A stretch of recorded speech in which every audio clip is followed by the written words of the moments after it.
அதாவது தன்னுடைய வேதனையை பதிவு பண்ணுது. எங்க அப்பா இந்த நேரம் குடிச்சிட்டு கிடக்காங்க, என்னை போன்று பல பெற்றோர் அப்பா குடிச்சிட்டு கிடக்குறாங்க, எங்க வாழ்க்கை பாதிக்குது, எதிர்காலம் பாதிக்குது, அது உடம்பு பாதிக்குது, எங்களோட கல்வி பாதிக்குது, பொருளாதார சூழல் பாதிக்குது. அந்த புள்ள சொன்னா சிரிக்கிறீங்க, உங்களுக்கு அறிவு திருவிழா ஒரு கேடு இல்ல. இதை பத்தி சொன்னா உங்களுக்கு வந்து கோபம் வேற வருது. அதைத்தான் சொன்ன, பிணத்தை வைத்தும் அரசியல் செய்யக்கூடிய திமுக நபர்களுக்கு ஒருத்தருடைய வலி வேதனை புரியாது. இப்ப சொல்லுங்க, அந்த அறிவு திருவிழாவை தலைமை தாங்கி நடத்துவதற்கு அந்த ஸ்கூல் பிள்ளைக்கு தகுதி இருக்கு, உங்களுக்கு தகுதி இருக்கா? சொல்லுங்க. என்ன இப்போ மொத்தம் 12 வட்டத்தில் வந்து 10 வந்து ஏற்கனவே ஒன்று அந்த அரசுல பண்ணிவிட்டான், எல்லாத்தையும் தனியார் மயம் ஆக்கிட்டு போயிட்டான் எடப்பாடி. இப்ப இருக்க 2 இதை வந்து பேசலாம், அது பேசுறது தப்பு. அவர் இப்போ அங்க மட்டும் ரோடு வந்து கேக்குறேன், ஒரு 2 பக்கம் தோட்டம் சார், பைக்ல போய் விசிட் பண்றதுக்கு பல ரோடு போட்டுக்கிறாங்க. அது அவர் ரோடு தான், காசு அவர் சொந்த பணம். எப்படி சம்பாதிச்சாரு? எப்படி சம்பாதிச்சாரு? உங்க வீட்டுல கொள்ளையடிச்சு போய் சம்பாதிச்சாரு. ஓ அப்ப சரி, அப்ப கொள்ளையடிதான் வேலை அவருக்கு. ஆமா ஆமா, பதிவு பண்றீங்க. ஆமா, திருப்பதி 40 லட்சம் கொடுத்தாரு, அதுதான் அது என்ன பண்ணாரு? அதுதான் உங்க வீட்டுல கொள்ளைச்சாரா? ஆமா, என்ன கேள்வியா கேக்குறீங்க? என்ன அவர் சொந்த, அவரு இங்க பாருங்க, நேரு எனக்கு தெரியுற காலத்திலேயே அவருக்கு மாடர்ன் ரைஸ் மில் வச்சிருந்தாரு திருச்சியில. நான் சொல்றது ஒரு 40 வருஷத்துக்கு முன்னாடி, 40 வருஷத்துக்கு முன்னாடி மாடர்ன் ரைஸ் மில். அங்கேயும் மாடர்னா தான் இருக்கும். ஆமா, அங்கேயும் மாடர்னா தான் இருக்கும். மாடல் தான். ஆமா. சோ அந்த ரைஸ் மில் வச்சிருந்தாரு. விவசாயம், நிறைய விவசாய நிலங்கள் இருந்தது. எல்லாம் 20 நாங்க சொல்ல, நீங்க தான் கொள்ளடி பாருன்னு சொன்னீங்க. நாங்க, நீங்க இல்லையா பேசுறீங்க அந்த மாதிரி? என்னமோ பெருசா ரோடு போட்டிருக்கு, புல்லட்ல போறாரு, அதுல போறாரு, இதுல போறாரு. பல கோடி ரூபாய் வரி கட்டுறோம், நீங்க எதுவும் போட மாட்டீங்களே? பல கோடி ரூபாய் வரி கட்டுறீங்கன்னு யார் கட்டினா வரி? யாரு கட்டினா? நீ என்ன இன்கம் டாக்ஸ் கொண்டு வந்து கூட எவ்வளவு கட்டி பேசும்போது வரி கட்டினா, வரி ஏமாத்தின திருட்டு பசங்களை பத்தி தானே சொல்றீங்க. வணக்கம் and welcome to Times of Republic, Times Debate, Political Uncut with CP Navin, editor and publisher, Times of Republic. என்ன கலாய்க்கணுமேனு உனக்கு கொஞ்சமாவது புத்தி இருக்கா? என் வயசு என்ன, உன் வயசு என்ன? அவரு என்ன கேக்குறாருன்னா, கலாய்க்கல, அவரு அபத்தமா பேசவே இல்லை, அபத்தமா நொட்டல. அவரு இன்டர்வியூ பார்த்தாருல்ல, அந்த இன்டர்வியூல நீங்க என்ன பண்ணீங்களோ அது அப்படியே அந்த இன்டர்வியூல நான் ஒன்னும் தப்பா ஒன்னும் பேசலையே. அவர் தப்பா பேசுறாரு. நான் இப்ப என்ன சொன்னேன்? சொல்லியே செல்லம், அப்படியே செல்லமே அப்படின்னு கொணஞ்சிட்டு போயிட்டு செல்லமே என் கண்ணு, என்ன கண்ணு, அப்படி கண்ணு, சில விஷயம் நான் வணக்கம் சொன்னா வணக்கம் கூட வாய்ப்பு ஒரு வாரம் பேசவே கிடையாது. அந்த பொண்ணு கேட்ட கேள்வி என்ன, அந்த பொண்ணு எடுத்த விதம் என்ன, நீங்க கேட்கிற கேள்வி என்ன, நீங்க கேட்கிற விதம் என்ன, எல்லாத்துக்கும் எனக்கு எல்லாமே கேர்ள் ஃப்ரெண்டு தான். இந்த மாதிரி கேள்வி கேட்கணும்.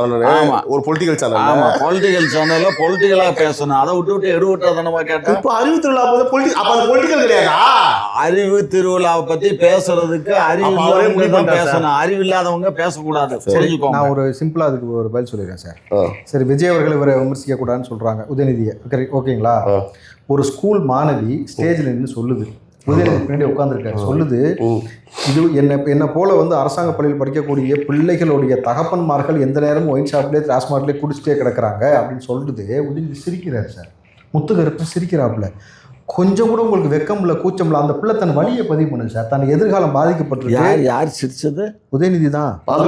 அறிவு டிப்போ தான், அறிவு டிப்போ சிரிச்சாரு. ஓகேங்களா? அது பெரிய பேசும் பொருள். அதாவது தன்னுடைய வேதனையை பதிவு பண்ணுது. எங்க அப்பா இந்த நேரம் குடிச்சிட்டு கிடக்காங்க, என்னை போன்று பல பெற்றோர் அப்பா குடிச்சிட்டு கிடக்குறாங்க, எங்க வாழ்க்கை பாதிக்குது, எதிர்காலம் பாதிக்குது, அது உடம்பு பாதிக்குது, எங்களோட கல்வி பாதிக்குது, பொருளாதார சூழல் பாதிக்குது.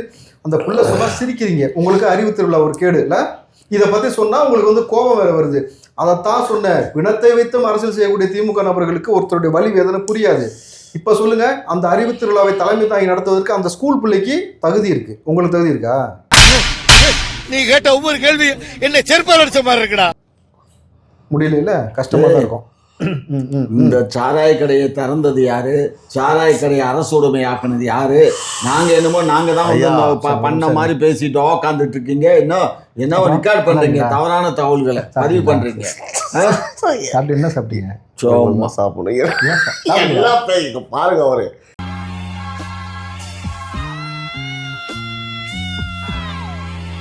நாங்க என்ன கேட்கணும், நீங்க என்ன சார் பேசிட்டு இருக்கீங்க? அந்த மாதிரி பேசியிருந்தா நாங்க பாட்டு வேற டாபிக் பேசி அவர் சிரிச்சது கரெக்டா தப்பா நீங்க சொல்லாம எங்க டாஸ்மா தொடர்ந்து நியாயமா அவர் சிரிச்சதான் நான் பார்க்கலன்னு சொல்லிட்டேன்ல, அதோட முடிஞ்சுங்களா?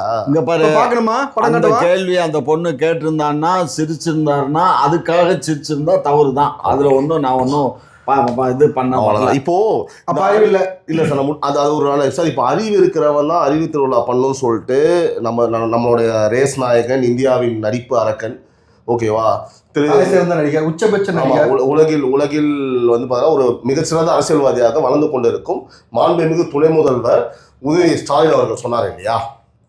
அப்படி இருந்தோம் அப்படின்னா பல ரோட்ல வந்து பார்த்தீங்கன்னா இந்த பாதாள சாக்கடை திட்டம்னு ஒன்று இருக்குல்ல, அந்த திட்டம்லாம் வந்து உள்ளே போகாமல் அந்த பாதாள சாக்கடைலாம் வெளியில் அடித்து பொழந்துக்கிட்டு வருது.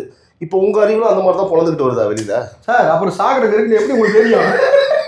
மேலே ஒன்றா சொல்லுங்க. இப்போ உங்கள் அறிவுக்கு வந்து அந்த நடத்தணும் சொல்கிறாரு இல்லையா? இந்த பாதாள சாக்கடை திட்டம் வந்து ரோடு உள்ள பூமிக்கு இல்லை, பூமி வெளில பொழந்துக்கிட்டு வருது. வீடியோ காமிக்கவா? அப்போ உங்க அறிவுல அப்படிதான் அப்படி கொட்டுதா? சாக்கடை மாதிரி கொட்டுதா? மனுஷன் மாதிரி பேசியா? மனுஷன் மாதிரி பேசு. இவ்வளவு பெரிய நகர்ல ஒரு 200 வார்டு இருக்க இடத்துல ஏதோ ஒரு இடத்துல வந்து அடப்பு இருந்து அந்த அடப்புல வெளியில வந்தாக்க அதுக்கு இதுக்கு என்ன சம்பந்தம்? என்ன சொன்னீங்க? 200 வட்டம் 200 வார்டு இருக்கு. எனக்கு வேற மாதிரி கேட்டுச்சு. சென்னையில உனக்கு நீ வேற ஆளியா? நீ எங்கேயோ இருக்க வேண்டிய ஆளியா? நீ இங்க வந்து உட்காந்து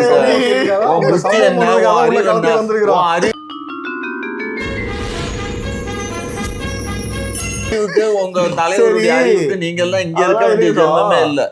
கொலையை பத்தி பேசினாலும் இங்க ஒண்ணு அங்க ஒண்ணு, ரேப்பை பத்தி பேசினாலும் இங்க ஒண்ணு அங்க ஒண்ணு, வேற வந்து ஒரு திருட்டை பத்தி பேசினாலும் இங்க ஒண்ணு அங்க ஒண்ணு, ஊழலை பத்தி பேசினாலும் இங்க ஒண்ணு அங்க ஒண்ணு. அதாவது இங்க இருங்க, இங்க ஒண்ணு அங்க அங்க ஒண்ணு, இங்க ஒண்ணு அங்க ஒண்ணு, இங்க ஒண்ணு அங்க ஒண்ணு, அப்படி இல்ல எதுனாலும் ஒத்துப்பீங்க? என்னத்தை ஒத்துக்கணும்? ஆமாங்க தவறுதாங்க. அவர் எதை கேட்டாலும் ரொம்ப அபத்தமா முழுக்க குத்தி வச்சிருக்கோன்னு ஒத்துக்கிட்டாரு. அது தவறுலன்னு சொல்றாரு. அது ஒண்ணுதான் சுப்ரீம் கோர்ட்டே தீர்ப்பு சொல்லி இருக்குல்லங்க. Living together. அப்புறம் என்னங்க லிவிங் டுகெதர்? ஆமா, மாமாக்கு இந்த ஆசை வேற. இப்ப இந்த ஆசை பெரியார் சொன்னதுக்கு மட்டும் தப்புன்னு இப்ப சுப்ரீம் கோர்ட்டே அறிவிச்சிருச்சு. இப்ப என்ன பண்ணுவீங்க? மாமாக்கு லிவிங் டுகெதர் தீர்ப்பு யாரா வந்து என்ஜாய் பண்ணாங்களா இல்லையோ, நீங்க வந்து ஸ்பெஷலா கேக்லாம் வெட்டி கொண்டாடுங்களாமே? கொண்டாடுனீங்களாமே? ஆமா. ஆமாவா? ஆமா. No comments. இந்த துப்புரவு பணியாளர் மாமா அது எப்படி மாமா? ஓகேவா? Everything is okay. ஓகேவா? இல்ல கொண்டாடுறீங்களா? Everything is okay. Okay sir. துப்புரவு பணியாளர் சிட்டுக்குருவி சேதி தெரியும். எதுவுமே நீங்க கடைசி வரைக்கும் நல்லது பண்ணலன்னு ஒரு குற்றச்சாட்டு இருந்தது. விட்டீங்க, அவங்க கேட்ட சம்பளத்தை கொடுக்கல, வேலையை பறிச்சிட்டீங்க. அப்புறம் 3 வேளை சாப்பாடு போட்டீங்க. 3 வேளை வந்து சாப்பாடு போட்டீங்க. 3 வேளை உணவு திட்டத்தை வந்து பார்த்தீங்கன்னா 3 மாதத்து ஆட்சி முடிய போது இப்போ வந்து இம்ப்ளிமெண்ட் பண்ணியிருக்கீங்க.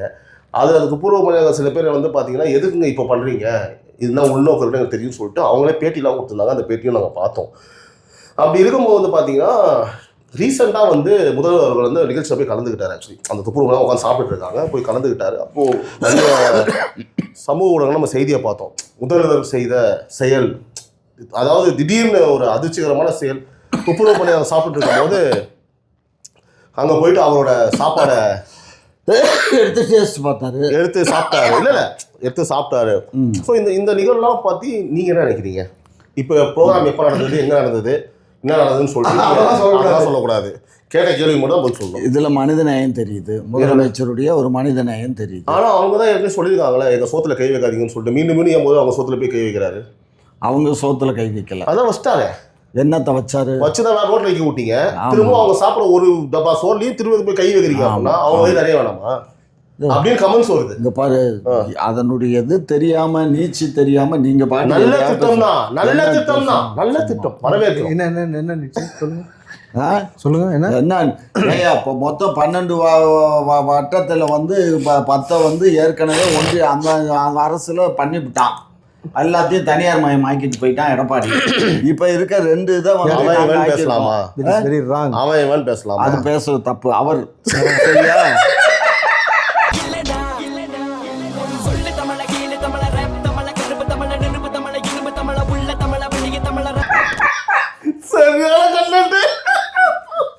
சரியா?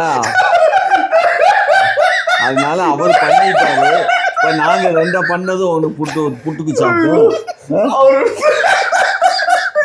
எதையாவது பண்ண வேண்டியது கேட்டோடனே யோசிக்கிறதே கிடையாது. ஆமா தவறுதான். நான் பேச தப்பு ஒன்னே அவரு ஐயோ கடவுளே. ஆமா கிரேட் மாமா. எம்மா முடியல சாமி. இல்ல சார் உங்களுக்கு லாஜிக் புரியல. ஏங்க அவங்க போராட்டமே எங்க சாப்பாடுல கை வைக்காதீங்கன்னு ஸ்ட்ரெயிட்டா வந்து அவங்க சாப்பாடுலயே கை வச்சிட்டீங்களே. சிம்பாலிக்கா சொல்லிட்டு போறாங்களா சொல்லி கமெண்ட் பண்றாங்க. சிம்பாலிக்கா பாருங்க கண்ணே, நீங்க இங்க பாருங்க, எல்லாருக்கும் எல்லாமே கிடைக்குங்கிறத எதிர்பார்க்க கிடைக்காட்டி அடுத்த வருஷத்துல கை வச்சு எடுத்துக்கலாம். இதெல்லாம் வந்து சில காலகட்டங்கள்ல நடந்துதான் ஆகணும்.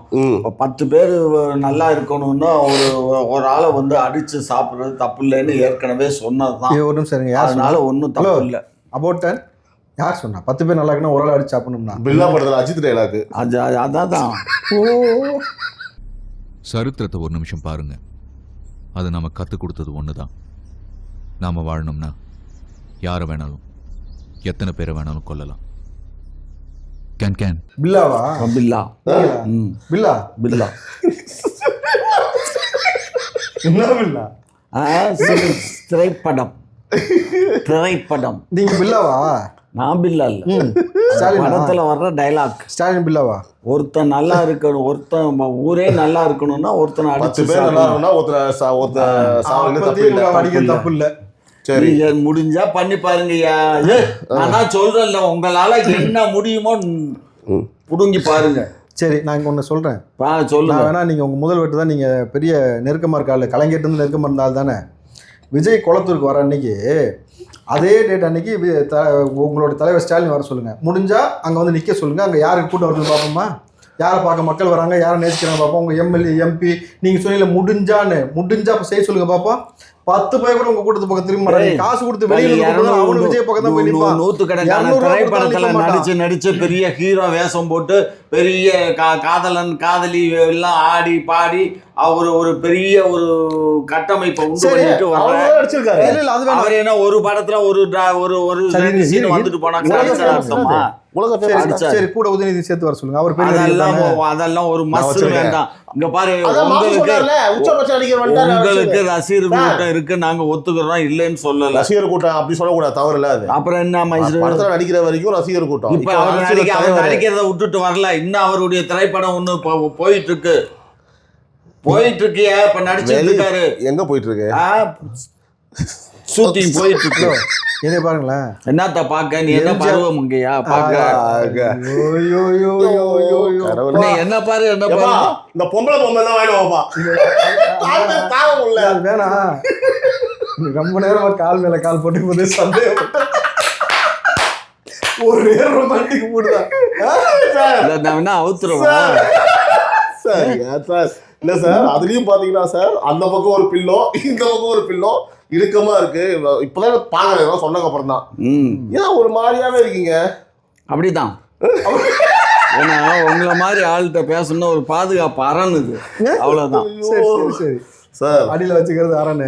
ஆமா சார், இந்த ரோடெல்லாம் போட்டு கொடுக்காம ஒரே வந்து பாத்தீங்கன்னா அங்கேயும் குண்டும் குழியுமா உளுந்து சாவறானுங்க. மழை பெஞ்சா குண்டும் குழி இல்லாம அப்புறம் என்ன சர்ப்ரைஸாவா இருக்கும்? அப்புறம் எப்படி சார் மழை பெஞ்சா அப்படித்தான் இருக்கும். இந்த கேஎன்ஆரோட தோட்டத்தோட முன்னாடி சார் பல பலன்னு இருக்குது. ஒரு 2 கிலோமீட்டர் அவர் சொந்தமா போட்டுக்கிட்டாரு. அவர் தோட்டத்துக்கு அவர் சொந்தமா இங்க பாருங்க, அவர் தோட்டத்துக்குள்ள அவர் சிமெண்ட் ரோடு அவரு சொந்த காசுல அவர் இடத்துல போட்டுக்கிட்டாரு.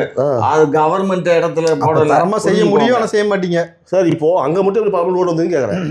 ஒரு 2 பக்கம் தோட்டம் சார், பைக்ல போய் விசிட் பண்றதுக்கு பல ரோடு போட்டுக்கிறாங்க. அது அவர் ரோடு தான். காசு அவர் சொந்த பணம். எப்படி சம்பாதிச்சாரு? எப்படி சம்பாதிச்சாரு? உங்க வீட்டுல கொள்ளையடிச்சு போய் சம்பாதிச்சாரு. ஓ அப்ப சரி. அப்ப கொள்ளையடிதான் வேலை அவருக்கு. ஆமா ஆமா, பதிவு பண்றீங்க. ஆமா. திருப்பதி 40 லட்சம் கொடுத்தாரு. அதுதான் அது என்ன பண்ணாரு? அதுதான் உங்க வீட்டுல கொள்ளைச்சாரா? ஆமா. இப்போ கொள்ளையடிதான் வேலை. கேள்வி என்ன கேள்வியா கேக்குறீங்க? கேட்டேன். என்ன அவர் அவரு இங்க பாருங்க, நேரு எனக்கு தெரியுற காலத்திலேயே அவரு மாடர்ன் ரைஸ் மில் வச்சிருந்தாரு திருச்சியில. சொல்றது ஒரு 40 வருஷத்துக்கு முன்னாடி. 40 வருஷத்துக்கு முன்னாடி மாடர்ன் ரைஸ் மில். அங்கேயும் மாடர்னா தான் இருக்கும். ஆமா, அங்கேயும் மாடர்னா தான் இருக்கும். மாடல் தான். ஆமா. ஸோ அந்த ரைஸ் மில் வச்சிருந்தாரு, விவசாயம் நிறைய விவசாய நிலங்கள் இருந்தது எல்லாம். 20 நாங்க சொல்ல நீங்க தான் கொள்ளடிப்பாருன்னு சொன்னீங்க. நாங்க நீங்க இல்லையா பேசுறீங்க அந்த மாதிரி என்னமோ பெருசா ரோடு போட்டிருக்கு, புல்லட்ல போறாரு, அதுல போறாரு, இதுல போறாரு. பல கோடி ரூபாய் வரி கட்டுறோம் சார், நீங்க எதுவும் போட மாட்டீங்களே? பல கோடி ரூபா வரி கட்டுறீங்கன்னு யார் கட்டினா வரி? யாரு கட்டினா? நீ என்ன இன்கம் டேக்ஸ் கொண்டு வந்து கூட எவ்வளவு கட்டி? உங்ககிட்ட பேசும்போது வரி கட்டினா வரி ஏமாத்தின திருட்டு பசங்களை பத்தி தானே சொல்றீங்க? ஆமா, திருடன் தானே. கட்ட வேண்டிய வரியை கூட கட்டாம ஏமாத்தி கோர்ட்டுக்கு வச்சாங்களே அவங்களா சார்? இந்த 1209. ஆமையா, நாங்க தான் காரை இம்போர்ட் பண்ணி கொடுத்து அதுக்கு வரி கட்ட மாட்டேன்னு சொல்லி கோர்ட்டுக்கு போன கேஸ். நீர் வந்து பேசுற வெக்கட்டை இல்லாம 30 கோடி ரூபாய் வாட்ச்ல எப்படி சார்? 9 கோடி என்ன 100 கோடி கூட தான் வாட்சி கட்டுவோம். அதை பத்தி உமக்கு என்ன வலிக்குது? எங்களுக்கு வலிக்கல. அப்புறம் என்ன? ஆட்சி அதிகாரத்துல நீங்க இருக்கறனால மக்கள் வந்து பாத்தீங்கன்னா ஆட்சி அதிகாரத்துல இல்லைனாலும் ஒருவேளை சோறு இல்லாம வந்து அங்க சோறு இல்லாம தான் எல்லாமே இருப்பாங்க. வேலை இல்லாம கஷ்டப்படுறாங்க. எந்த எவன் சோறு இல்ல, தமிழ்நாட்டுல எவனும் சாப்பாடு இல்ல, எவனும் பசி பஞ்சுங்கிறதே கிடையாது. அப்ப அதை மட்டும் போறீங்க. ரேஷன் கார்டுல வந்து கூப்பிட்டு சொன்ன மாதிரி தமிழ்நாடை பொறுத்த மட்டும் பசி பட்டினி என்பதே கிடையாது. 3 வேளை முரசொலியை படிக்காதீங்க ஓராயிரம் வாட்டி சொன்னேன். அப்படிதான் கொஞ்சமும் அறிவு வளரல. இந்த மூளைக்கு அறிவுக்கு சம்மந்தம் இல்லைன்னு பல வாட்டி சொல்லிருக்கேன். தமிழ்நாட்டில் பசிப்பட்டு இல்லையா? நீங்க பாத்தீங்கன்னா தமிழ்நாட்டு மக்கள் 3 வேளை ஒழுங்கா உழவு சாப்பிட்டு முதல்ல வெளியில நடக்குது போய் பாருங்க. வெளியில நடக்குது தெரியாது. அவ்வளவு மக்கள் எவ்வளவு பசிப்பட்டினில இருக்கிறாங்க, எவ்வளவு மக்கள் விளிம்பு நிலை மக்கள் ஒருவேளை உணவுக்கு இங்க கஷ்டப்பட்டு இருக்கிறாங்க. எவ்வளவு யார் சொன்னா வெளியில போய் பாருங்க. சும்மா உட்கார்ந்து வெளியில போய் பார்க்க உள்ளேயும் போய் பார்க்க வேண்டாம், எல்லாத்தையும் பார்த்துக்கிட்டு தான் இருக்கோம். வெளியே வாங்க சார், முரசொலி விட்டு வெளியில வாங்க. நீங்க சொல்றது கிரவுண்ட்ல நடக்குதுன்னு போய் பாருங்க. அவன் கிடையாது. நீங்க உங்களுக்கு உணவு இல்லாமல் எந்த மனிதனும் பட்டினியாக இல்லை. அப்படி பட்டினியாக இருந்தாலும் தூங்கிடுறீங்களா? நிரூபிச்சா தூங்கிடுறீங்களான்னு கேக்குறேன். நாங்க என்ன ரீசெண்டா இப்போ விஜய் அவர்கள் வந்து பாத்தீங்க அப்படின்னா ஒரு இது, அதாவது நீங்க பாத்துட்டு இப்ப லேட்டஸ்ட் ஒரு சிலையை வந்து பார்த்தீங்க அப்படின்னா ஏதோ அவங்க ஆஃபீஸில் வந்து செய்கிறாங்க. ஓகேவா? செய்யும்போது பார்த்தா உளி வச்சு அடிச்சுட்டு இருக்காங்க. ஓகேவா? பொதுவாக உளி வச்சு அடிக்கும்போது எதோ வச்சு அடிப்பாங்க. உளி சிலை செய்யலாம், எது கல் தானே, கல் சிலை தானே செய்வாங்க. சரி சொல்லுங்க. ஏன் கல்ல செய்யலாம், தங்கத்துல செய்யலாம், சில்வர்ல செய்யலாம். உளி வச்சு அடிப்பாங்களா? எல்லாமே உளி தான். உளியை வச்சு அப்படி சிலையே செய்வாங்களா உளியில? ஏன் அவரு எவ்வளவு பெரிய வசதியான ஆளு, அவரு தங்கத்துல வச்சா உருவாக்குறத பத்தி பேசுறேன். உளியில வந்து எதை உருவாக்கணும்? எனக்கு தெரிஞ்சு கல்லுல தான் வந்து பாத்தீங்கன்னா கல்லுலயும் வடிக்கலாம், எல்லாத்துலயும் வடிக்கலாம். அப்ப என்ன சப்ஜெக்ட் சொல்லுங்க. வெங்கல சிலையில வச்சு வந்து உளி வச்சுட்டு இருந்தாரு. எது? வெங்கல சிலையில வெங்கல சிலையில உளிய வச்சு அடிச்சுட்டு இருந்தாரா? ஏதோ போஸ் கொடுத்துருப்பாரு. இல்ல அதை பத்தி உங்களுக்கு கருத்து என்ன? அது வந்து ஒரே காலி துப்புறா எங்க கமெண்ட்ல. யார் பண்ணது? ஈசிஆர்ல இப்ப வருது ரீசெண்டா ஒரு வீடியோ போட்டு அது ஏன்னு தெரியல, இல்ல மாஃபிங்கா தெரியல, நான் பார்த்தேன். அதை பத்தி அவரோட கருத்து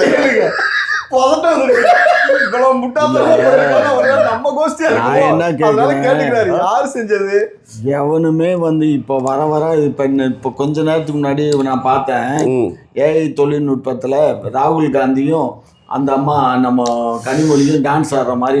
ஐயோ அதெல்லாம் தெரியா? இது வெங்கல சிலைய உளியில செதுக்கிட்டு இருக்காங்க. வெங்கல சிலையில உளிய வச்சு ஓட்டை எப்படி விழும்? உளிய திருப்பி அடிக்கும். இல்ல ஆமையா, நீ சுத்தியில அடிச்சேன்னு வச்சுக்கோ, அது இறங்காது. அதே எப்படி பண்ணாங்க வெங்கலத்துல?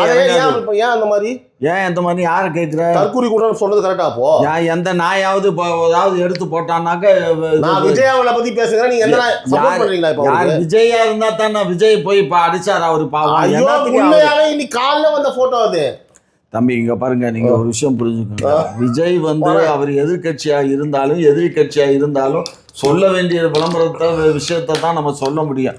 அவர் போய் வெங்கல சிலையை உளிய வச்சுட்டு உடைச்சாருன்னா அவருக்கு அதான் வேலையா பாவம்? அது அவருக்கு வேலை இல்லை. ஆனா வேலை வந்து பாத்தீங்கன்னா இவருக்கு இருக்குது.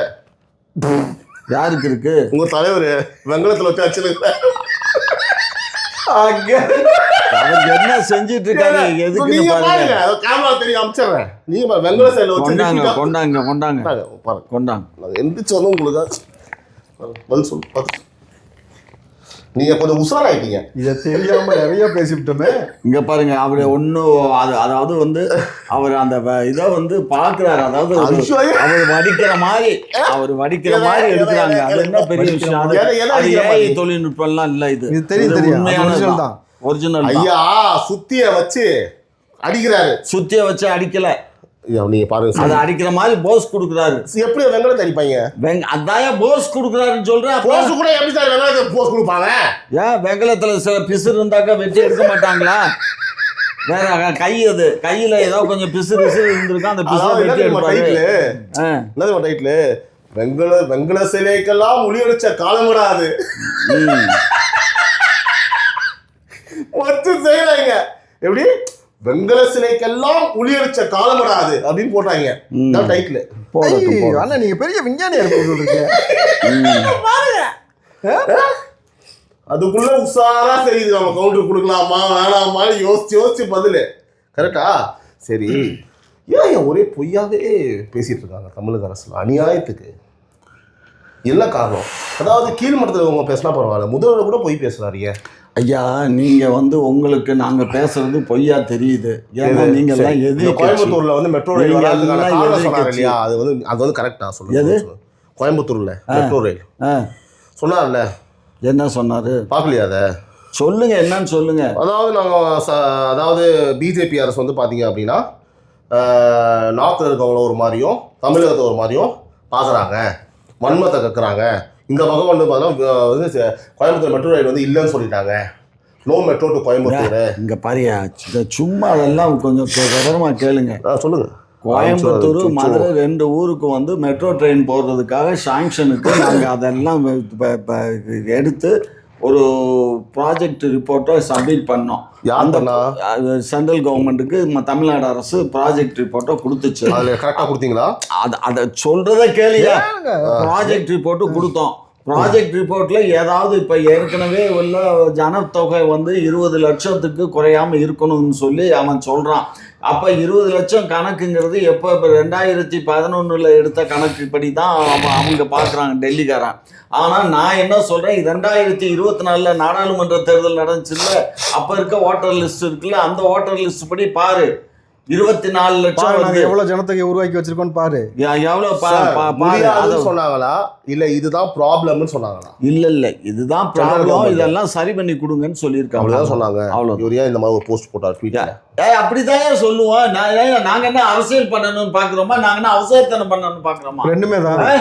ரெண்டாவது நீங்க சொன்னதை பண்ணிட்டு இருக்கீங்க. பண்ணுவோம் சொன்னதை பண்றீங்கன்னு தெரியல எனக்கு. ஆமா நாங்க அரசியல் பண்ணோம்னா நாங்க அப்படித்தான் பேசுவோம். பொய் என்ன மயிர் பொய். இன்னைக்கு சுப்ரீம் கோர்ட்ல தீர்ப்பு கொடுத்துருக்கான் பாத்தியா?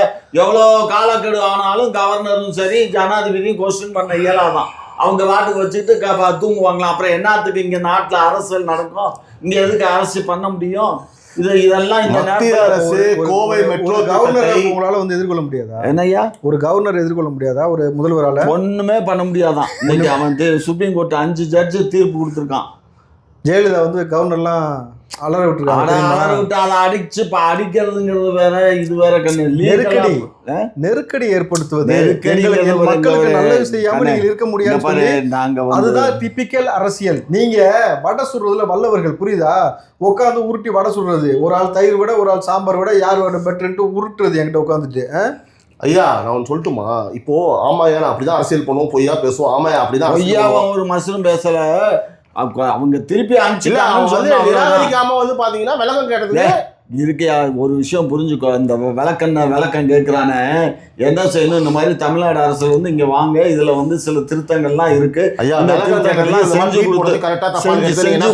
செஞ்சு கொடுங்கன்னு கேட்கணும். நீங்க நாங்க அப்படிதான் அரசியல் பண்ணுவோம், நீங்க சொன்னீங்க, ரெக்கார்ட் ஆயிருக்கு. சரி, ஆமா அப்படிதான் அரசியல் பண்ணுவோம்.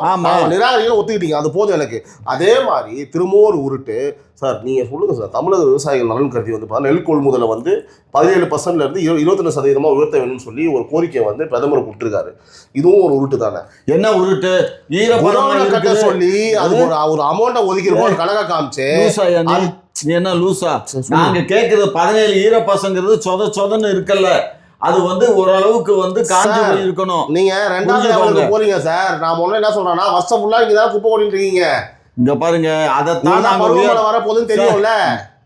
பருவம் தெரியுது, மழை குடோன் தெரியல. கட்டுறதுக்கும் குடோனுக்கும் இல்ல இந்த சார், ஈரப்பசமுள்ள இப்ப நீங்க நெல்லை கொள்முதல் சார், பண்றதுக்கு சம்பந்தம் இல்லை. விவசாயிகள் மேல இப்ப என்ன அக்கறை? என்ன மாப்பிள்ள உனக்கும் தெரியாதா என்ன சார், பேசுற? விவசாயிகள் மேல இப்ப என்ன அக்கறைன்னு கேக்குறேன் நானு. எது? ஆ, அப்புறம் நாங்க அக்கறைப்படாம ஆளு இந்த அரசு அக்கறைப்படாம உங்க மாதிரி பரம்போக்கு தான் வந்து பண்ணுவீங்களாக்க? ரைட்டு. என்ன கேக்குறேன், நான் ரொம்ப சிம்பிளா இந்த அக்கறை வெங்காயம் எங்க போச்சு? ஒரு 2 மாசத்துக்கு முன்னாடி 2 மாசம் இல்ல 3 வருஷமா ஆட்சிக்கு வந்த காலத்துல இருந்து நாங்க கேக்குறோம் ஈரப்பதத்தை கூட்டி கொடு கேக்குறோம். கட்டி கொடுக்க பத்தி பேசிட்டு இருக்கேன். நீங்க என்ன குடோன்னு ஈரப்பதத்தை கூட்டி கொடுங்க கேக்குறீங்களா? ஆமையா கூட்டி கொடுக்கத்தான். அதெல்லாம் உங்க வேலை, அதை அவங்க பண்ண முடியாது. நான் சொல்றது அதெல்லாம் பண்ண முடியாதுன்னா பாத்துக்குவோம். 70 வருஷம் ஆட்சி செய்யறேன்றீங்கல்ல, திராவிட ஆட்சின்றீங்கல்ல, அந்த நெல் நினைறதுக்கு முன்னாடியே அதை வாங்கி ஒரு குடோன்ல அடுக்கிறதுக்கு துப்பு இல்லாத அரசாங்கம் எதுக்கு இந்த தேவையில்லாத? அதுக்கு இதுக்கு சம்பந்தம் இல்லையா? நான் இது என்ன சமாச்சாரம்? அதை ஏன் பண்ணல? எவன் சொன்னது? நாங்க சொல்லாம அப்ப நெல்லு போன ரோட்ல கிடக்கு. அதெல்லாம் கிடையாது. வச்சிருந்தாங்க. இங்க பாரியா, கொள்முதல் பண்ண நெல் எல்லாம் அமைச்சரே சொன்னாரா? கொள்முதல் பண்ண நெல் எல்லாம் சேஃபா தான் வச்சிருக்கோம். அவரு திமுக மினிஸ்டர், அவங்க அரசாங்கம் விவசாயிகள்கிட்ட கொள்முதல் மற்ற விவசாயிகள்கிட்ட இருந்து வந்த நெல்லுல நாங்க எந்த அளவுக்கு பண்ண முடியுமோ ரொம்ப ஈரப்பதம் அவன் வந்து 17% நீ வந்து 30% ஈரப்பதத்தோட கொண்டு வந்தா நாங்க எப்படி அதை கொள்முதல் பண்ண முடியும்? என்ன பேசுறீங்க? பேசிக்கான நாலேஜ் தான் மாமா. ஏன் நினைய விடுறீங்க? அவ்வளவு நாளுக்கு ஏன் வெளியில விட்டு வைக்க? வாங்கிருக்கலாமே, இல்லையா? வைக்கலாம். ஒன்றிய அரசினுடைய சட்டம் என்ன தெரியுமா? நெல்லை எடுத்து அதை காய போட்டு கொண்டுட்டு வந்து குடுறாங்கிற மாதிரி சொல்றான். 17% அதுதான் கண்ணு. நான் கேக்குறது எதுக்கு நினைக்கிற அளவுக்கு விடுறீங்க? அவன் தான் ரெடியா அறுவடை பண்ணி கொடுத்துறானே, உங்கள்ட்ட வாங்கி வச்சுக்க வேண்டியதான்னு கேக்குறேன். அதுவே வந்துதான் நான் தான் சொல்றேன். 25% இருந்து 26% ஈரப்பதம் இருக்கும். அதை கொள்முதல் பண்ண இயலாது. 17% தான் ஈரப்பதம் இருக்கணுங்கிறான். வீட்டுக்கு ஒரு ஹேர் ட்ரையர் வாங்கி கொடுத்துடலாமா? என்னங்கன்னு வீட்டுக்கு ஒரு ஹேர் ட்ரையர் வாங்கி கொடுத்துடலாமா? வாங்கி கொடு, வாங்கி கொடு. அது மட்டுமா வாங்கி கொடுப்ப? ஐயா, அடுப்பு கூட வாங்கி மறுபடியும் உங்க தூக்கத்தை கெடுக்க, சரியா? உங்களெல்லாம் வந்து பார்த்தா நிம்மதியை கெடுக்க தாவைக்காவின் தலைவர் அவரோட இதை ஆரம்பிக்கிறாரு. எதை? சனிக்கிழமை பயணத்தை ஆரம்பிக்கிறாரு. அவருக்கு இங்க பாரு, சனியம் பிடிச்சு போச்சு. சனியம் பிடிச்சு போச்சு. அவருக்கா உங்களுக்கா? அது அவருக்கா எங்களுக்காங்க மக்கள் சனியம் பிடிச்சு போச்சுனாக்கா அவங்கள சொல்றாங்க திமுக ரொம்ப பிடிச்சு போச்சு அடிக்க போறாரு. அதனால அவருக்கு ஜோதிடர் வந்து கடலூர் ஜோதிடர் வந்து எழுதி கொடுத்தாரு, சனிக்கிழமை நீங்க போங்க. மாமா இப்ப இந்த வேலை வேற பாக்குறீங்களா? முன்னாடி வந்து புரோக்கரா இருக்கீங்க, அப்புறமேட்டு வந்து ஆடிட்டரா இருக்கீங்க, ஜோசியரா இருக்கீங்க. சனிக்கிழமை அவரு போவாரு. சனிக்கிழமை போகட்டும், மக்களை பார்க்கட்டும், மக்கள்கிட்ட ஓட்டு கேட்கட்டும், ஜெயிக்கட்டும், ஆட்சிக்கு வரட்டும். யார் வந்தா என்ன, எல்லாமே அப்படித்தாயா. இங்க பாரு, தமிழ்நாட்டினுடைய தலைவிதியை மாத்த எந்த கொம்பனாலையும் திராவிட முன்னேற்ற கழகத்தை தவிர வேற எவனாலும் முடியாது. அது ஒத்துக்கிறேன். எல்லாத்தையும் மாற்றி தலையெழுத்தை மாற்றி நாசம் பண்ணி தான் வச்சிருக்கீங்களே, அப்புறம் உங்களை தவிர யாரும் செய்ய முடியும்? இப்போ சனிக்கிழமை கிடையாதான், அது தெரியுமா? நீ என்ன கிழமை வேணாலும் போ. சனிக்கிழமை போனா என்ன, வெள்ளிக்கிழமை போனா என்ன, ஞாயிற்றுக்கிழமை போனா என்ன, எந்த கிழமையில போனாலும் போயிட்டு வாங்க, மக்களை பாருங்க, மக்கள்கிட்ட ஓட்ட கேளுங்க, வாங்குங்க, ஜெயிக்க வாங்க, ஆட்சி அமைங்க. யாரு வேண்டாம்னா நன்றி வணக்கம். நான் வந்து அதுல எல்லாம் வந்து நன்றி வணக்கம். ஜனநாயக நாட்டுல ஜனநாயக முறைப்படி யாரு வேணாலும் போகலாம், பிரச்சாரம் பண்ணலாம், தப்பு இல்லை. அப்புறம் ஏன் பயப்படுறீங்க? நாங்க என்ன மஸ்திரியா பயப்படுறோம்? எங்களுக்கு என்ன பயம்? எங்களுக்கு ஒழுகுது பயம். இப்பதான் எங்க ஒழுகுது? பயம் தான். எங்க ஒழுகுது? தம்பி 2 அகீஸ் வாங்கிட்டு வாங்கப்பா. தம்பி ஐயா அகீஸ் சொல்லுவா. அகீஸ் எதுக்கு அகீஸ்? ஒழுகுது, நீங்க வயித்துல ஒழுகுது, சோஃபா ஆடிட போகுது. ஆமா ஆமா. தம்பி 2 அகீஸ் ஐயாக்கு என்ன சைஸ் மாமா? XL double XL? Double XL அகீஸ் பார்சல்.